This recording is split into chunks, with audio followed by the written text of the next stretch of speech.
Telugu Titans versus Jaipur pink Panthers match లో Telugu Titans ఒక ఘన విజయం సాధించింది.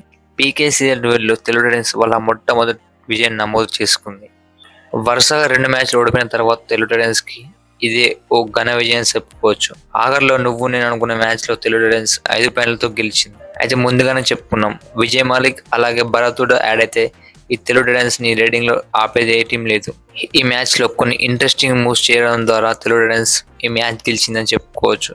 ఆశీష్ నర్వాల్ స్థానంలో చేతన్ సావు రావడంతో తెలుగు టైటన్స్ రేటింగ్ ఇంకా బలం తోడైంది. అదే ఈ మ్యాచ్ రిజల్ట్ ని మార్చింది. చేతన్ సావు 2 సార్లు తెలుగు టైటన్స్ ని ఆల్అౌట్ నుంచి కాపాడాడు. అలాగే చేతన్ సావు 2 ట్యాగిల్లో కూడా ఇన్వాల్వ్ అయ్యాడు. చేతన్ సావు ఈ మ్యాచ్ హీరో అని చెప్పుకోవచ్చు. భరతుడ అలాగే విజయ్ మాలిక్ ఈ మ్యాచ్ లో ఇద్దరు కలిసి 6 పాయింట్లు సాధించారు. అయితే భరతుడ ఓ రేడ్ లో బోనస్ ప్లస్ 2 పాయింట్స్ సాధించడం ద్వారా తెలుగు టైటన్స్ కి ఆల్అౌట్ నుంచి గట్టెక్కించాడని చెప్పుకోవచ్చు. అయితే తెలుగు టైటన్స్ ఫస్ట్ హాఫ్ లో చూసుకుంటే 16 తెలుగు టైటన్స్ అలాగే 9 జైపూర్ పింక్ ప్యాంథర్స్.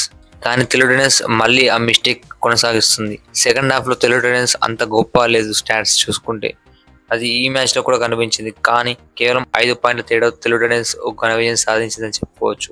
అయితే తెలుగు టైటన్స్ లాస్ట్ 10 మినిట్స్ చూసుకుంటే జైపూర్ పింక్ ప్యాంథర్స్ 18 పాయింట్స్ సాధిస్తే తెలుగు టైటన్స్ కేవలం 16 పాయింట్స్ సాధించింది. మనకు క్లియర్ గా అర్థమవుతుంది తెలుగు టైటన్స్ లాస్ట్ 10 మినిట్స్ లో ఎంత స్ట్రగుల్ అవుతుందని. అయితే మ్యాచ్ తెలుగు టైటన్స్ గెలిచిందంటే ముఖ్యమైన కారణం భరతుడ, విజయ్ మాలిక్ అలాగే అజిత్ పవార్. అయితే అజిత్ పవార్ గురించి మాట్లాడుకుంటే అలీని కేవలం సింగిల్ హ్యాండెడ్ గా డిఫెండింగ్ చేశాడు. అయితే ఈ మ్యాచ్ లో బెస్ట్ థింగ్ ఏంటంటే డిఫెన్స్. ఈ మ్యాచ్ లో తెలుగు టైటన్స్ ఫస్ట్ మ్యాచ్ అలాగే సెకండ్ మ్యాచ్ చేసిన మిస్టేక్స్ ఈ మ్యాచ్ లో చేయలేదు. అలాగే అజిత్ పవార్ ఐఫై కూడా సాధించాడు. అయితే ఈ మ్యాచ్ గెలిచిందంటే Telugu Titans complete team effect అని చెప్పుకోవచ్చు. అయితే తెలుగు టైటన్స్ రాబోయే మ్యాచ్లు ఇలాగే కంట్రోల్ చేయాలని ఆశిస్తున్నాం. అయితే తెలుగు టైటన్స్ రాబోయే మ్యాచ్లు ఎలా ఆడతారని చూడాల్సింది. అయితే తెలుగు టైటన్స్ రాబోయే మ్యాచ్ బెంగా వారియర్స్ తో 7th జరుగుతుంది.